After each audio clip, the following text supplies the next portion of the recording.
Приветствую всех на своем канале «Занятия для души. Вязание с Натальей Волковой». В данном видео я вам хочу представить вторую часть видео МК, очень подробного, как я вязала детскую безрукавку спицами. Также напоминаю, что если вы хотите посмотреть другие мои работы, я вас жду у себя на YouTube канале Дзен. Также у меня есть страница и группа ВКонтакте, где я выкладываю много разной интересной информации. Ссылочки я все оставлю в описании к данному видео. Также я в описании к данному видео оставлю ссылку на первую часть видео МК, вдруг кто-то ее не видел. И также в конце этого видео я оставлю фото других своих работ, на которые вы сможете найти у меня на каналах видео МК. Жду вас всех у себя, кому понравится, то подписывайтесь. Итак, начинаем. Итак, я провязала еще немножко спинку. Маркером я поставила вот здесь вот маркеры. Это откуда я начала делать вырез под линию проймы. Вот таким вот образом. И от этого маркера я провязала 35 рядов чулочной вязкой. Всего сейчас на данный момент у меня получается от резинки я сделала замеры в районе 32 сантиметров. Но опять же это немножко не точно, то есть это ориентировочно, потому что потом, когда я уже довяжу полностью вот эту спинку, я ее отпарю именно хорошо, и тогда я вам уже скажу более точные размеры. Но где-то в пределах 32 сантиметров от резинки. И теперь я уже начну делать вырез под горловину. И решила вам показать, как я это буду делать. То есть вот я провязала 35 ряд. Получается, если, например, сделать замер непосредственно от маркера, мало ли вдруг кому-то эта информация будет интересна, то есть от маркера у меня получается, что я провязала где-то в пределах около 14 сантиметров. На этой высоте я начну уже делать вырез под горловину. Для этого мне необходимо будет довязать до середины вот этой спинки. То есть напоминаю, что в моей ситуации здесь сейчас после вывязывания именно линии проймы осталось 66 петель, поэтому я довязываю до середины изнаночного ряда, то есть 33 петли провязываю. Итак, вот я провязала до середины изнаночного ряда, то есть у меня с одной стороны получается 33 петли, и с другой стороны у меня осталось также 33 петли, то есть разделила спинку напополам, и далее я буду вязать одну только половинку, при этом делая вырез под горловину. То есть с середины вот этого вот ряда я начинаю делать убавочки, то есть провязываю 2 вместе изнаночные, так как это закрытие идет с изнаночной стороны, и всего мне нужно закрыть 4 петли. То есть вот я одну петлю закрыла, вторая петля,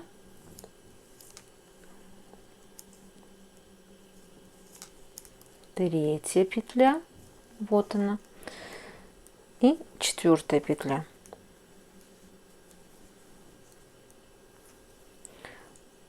Закрыла 4 петельки, и далее я довязываю до конца ряда, это все петли изнаночные. Довязала до конца ряда все петли изнаночные, поворачиваем работу, начинаем вязать в обратном направлении, то есть это у нас пошел лицевой ряд, и довязываем вот получается до наших убавочек, то есть вот до сюда только.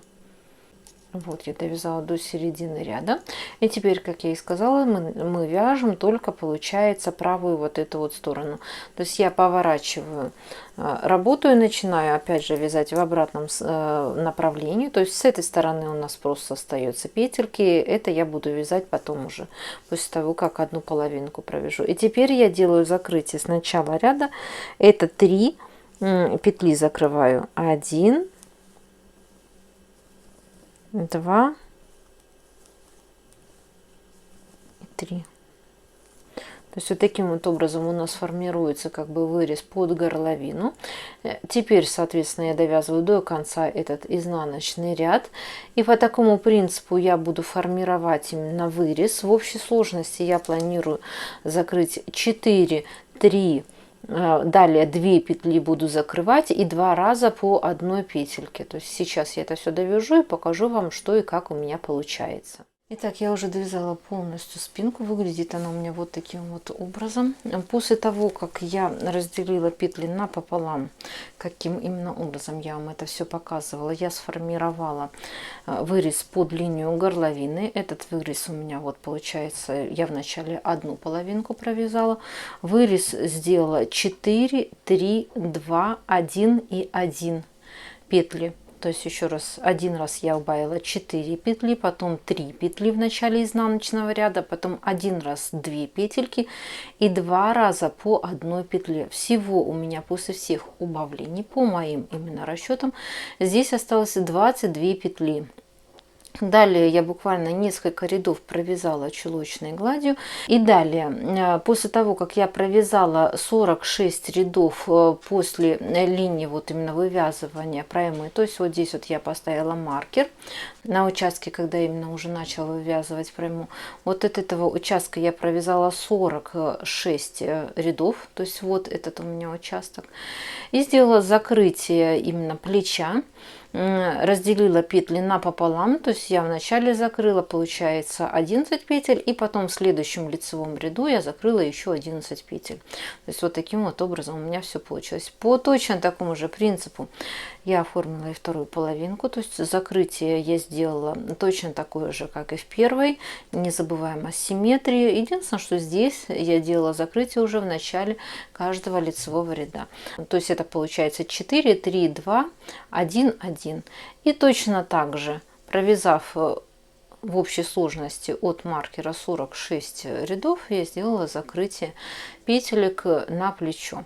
В результате что же у меня получилось? Сейчас я вам скажу именно точные расчеты, мало ли вдруг кого эти вопросы будут также интересовать. Я сейчас на данный момент эту спинку отпарила, то есть пока что я ее не стирала, поэтому все расчеты они ориентировочные, так как я еще пока что не могу вам точно сказать, как себя поведет пряжа после стирки. То есть это я вам уже скажу потом в конце этого видео МК, после того, как постираю изделие. Сейчас на данный момент после вязания, после аккуратного отпаривания, длина у меня в общей сложности получается где-то 42 сантиметра. Ширина у меня вот здесь вот, как я и говорила, она у меня в пределах 40 сантиметров. Да, около 40 сантиметров. Значит, после вывязывания проймы у меня ширина здесь получается где-то 32-33 сантиметра. Плечо у меня получается 11 сантиметров. И до линии вывязывания горловины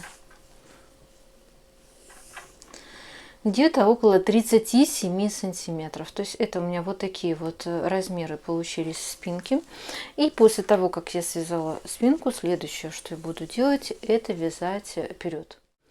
Итак, я уже связала переднюю часть, выглядит она у меня вот таким вот образом. Сейчас я вам расскажу, каким образом я ее вязала. Более подробно я вам уже не стала показывать этот процесс, потому что, как вы, я надеюсь, уже поняли, что передняя часть и спинка, они вяжутся однотипно. Немножко идет изменение только вот именно при вывязывании линии проймы и при вывязывании линии горловины.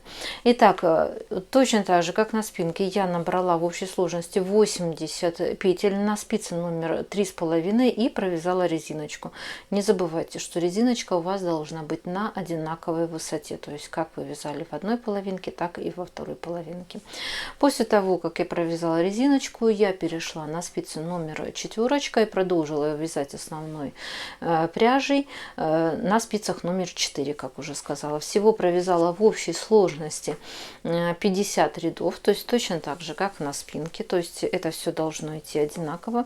И после того, как я уже вот вышла, довязала до линии вывязывания проймы, у меня получается, я сделала закрытие 4, 3, 2, 1. То есть закрытие сделала чуть-чуть, буквально побольше, чем на спинке, потому что я, как правило, все-таки делаю вот здесь вот вырез по передней части немножечко больше, чем на спинке.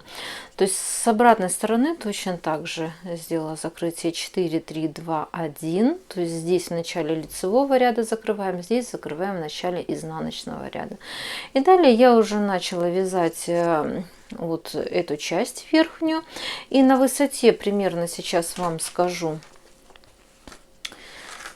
у меня получается 33 сантиметра, то есть, насколько я помню, спинка у нас была на высоте вырез 37 сантиметров. Спереди, естественно, вырез под горловину делается чуть глубже. То есть на высоте примерно 33 сантиметра я начала делать, именно формировать вырез под горловину. Здесь тоже немножечко у меня по-другому пошел вырез. Здесь получается 4, 3, 2, 1. То есть вот сделала закрытие, это получается в начале лицевого ряда, предварительно разделив все петли напополам. И здесь получается точно так же сделать 4, 3, 2, 1 закрытие. То есть это в начале изнаночного ряда каждого я делала закрытие. То есть принцип вязания одинаковый. Единственное, что чуть-чуть поменьше у меня пошел вырез именно спереди, на 2 петельки буквально, чем на спинке. И далее точно так же, провязав от линии вывязывания проймы, то есть я здесь вот поставила маркер 46 рядов, вот здесь вот сделала закрытие петель в 2 этапа, но у меня здесь было 20 петель, поэтому я сделала закрытие 10 петель и 10 петель получается. Точно так же я сделала закрытие и с обратной стороны. Конечно же, необходимо ряды считать, как вы вяжете, чтобы у вас было одинаковое и одна, и вторая половинка. То есть иногда можно достаточно просто вот так вот напополам сложить, как бы вот эти вот 2 половинки. И проверить, чтобы у вас все было ровненькое. То есть вот так вот я складываю напополам, вот, и получается соединяю этих 2 части. То есть если вы вдруг где-то просчитались и провязали одну половинку, например, чуть длиннее, чем вторую, такое вполне может быть, все мы ошибаемся иногда, то, соответственно, таким образом вы увидите, что вам нужно что-то переделать. Лучше это сделать на этом этапе, так сказать. Итак, вот у меня получается, я провязала, уже связала и вперед, и спинку. И следующее, что мне необходимо будет сделать, это связать обвязочку, именно которая пойдет у меня по линии вывязывания проймы и по горловине. Итак, после того, как я уже связала вперед и спинку, как я уже сказала, необходимо последнее, что сделать, это связать обвязочки. 2 одинаковые вот такие вот планочки я связала. Это их я буду пришивать именно по линии проймы. Вот таким вот образом они у меня выглядят, 2 одинаковые планочки. И одна планочка вот у меня получается. Это я ее буду пришивать потом именно по горловине. Теперь каким образом я их вязала. Значит, вот эти 2 одинаковые планочки я вязала, набор сделала 100 петель на спице номер 3,5 и вязала полудвойной резинкой. Точно так же, как вам показывала.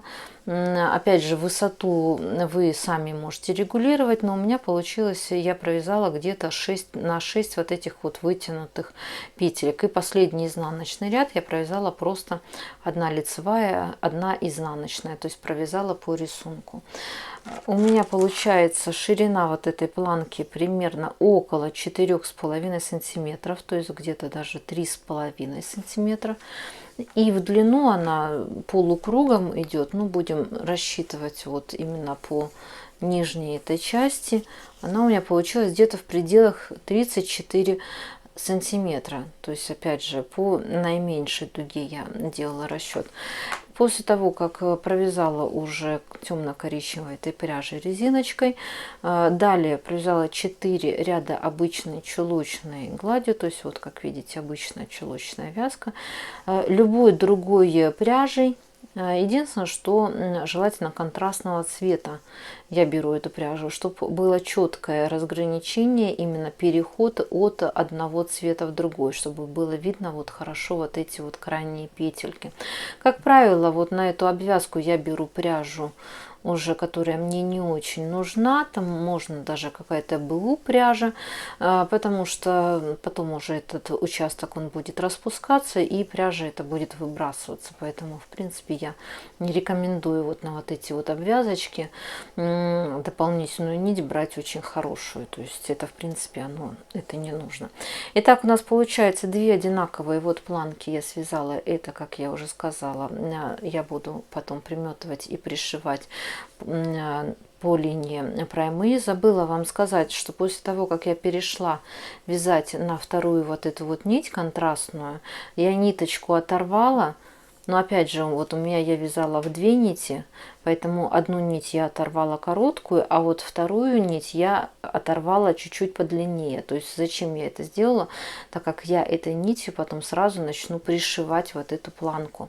Поэтому вот здесь вот, когда вы будете отрывать ниточку, я не рекомендую ее отрывать прям совсем-совсем вот чуть-чуть. Оставьте кончик подлиннее, потому что вы будете пришивать вот этой ниточкой потом эту планку. Итак, это вот у нас получилось одни планочки связала. И вот вторая планочка, она будет у меня одна. По линии горловины я ее буду пришивать. Здесь я набрала также на спице номер 3,5 чуть большее количество петель. 110 петель я набрала. Вязала также полудвойной резиночкой. Чуть-чуть ее сделала пошире. Но опять же, это на мое усмотрение. Вы можете ее сделать такую же планку, как, например, по горловине. То есть здесь у меня получилось где-то около 4,5 сантиметров. Высоту я провязала эту планку, и получается, что здесь она чуть-чуть побольше за счет того, что петель мы набрали на 10 петель больше, то есть она где-то около 39 сантиметров. Вот это вот планочка. Если у вас рядом ребенок, то я, конечно же, рекомендую вам после того, как вы эту планочку свяжете, сделать примерочку. То есть вот в этот участок должна спокойно проходить голова. Вот так вот, чтобы так не получилось, что вы, например, связали очень плотно эту резинку там, и потом, когда вы уже пришьете, окажется, что у вас голова у ребенка сюда не пролазит. То есть лучше это сделать заранее примерку. И после того, как я уже провязала планку на необходимую высоту, точно так же 4 ряда провязала другой нитью контрастного цвета. Таким вот образом и сделала закрытие всех петель. Итак, можно сказать, что у нас уже все части безрукавочки связаны. Последнее, что нам остается сделать, это непосредственно сборку этой безрукавки и также пришивание термонаклейки, если вы также решили использовать термонаклеечку. Итак, на этом вторая часть видео МК «Как связать красивую детскую безрукавку спицами» подошла к концу. Буквально на днях я выложу третью заключительную часть видео МК, в котором я буду показывать именно непосредственно сборку, как я ее собирала, эту безрукавочку. В конце этого видео я оставлю также фото других своих работ. На все эти работы вы сможете найти видео МК у меня на каналах. Ссылочки я оставлю в описании к данному видео. Итак, кому понравилось видео, обязательно ставим лайк, делимся данным видео со своими друзьями. Итак, до новых встреч!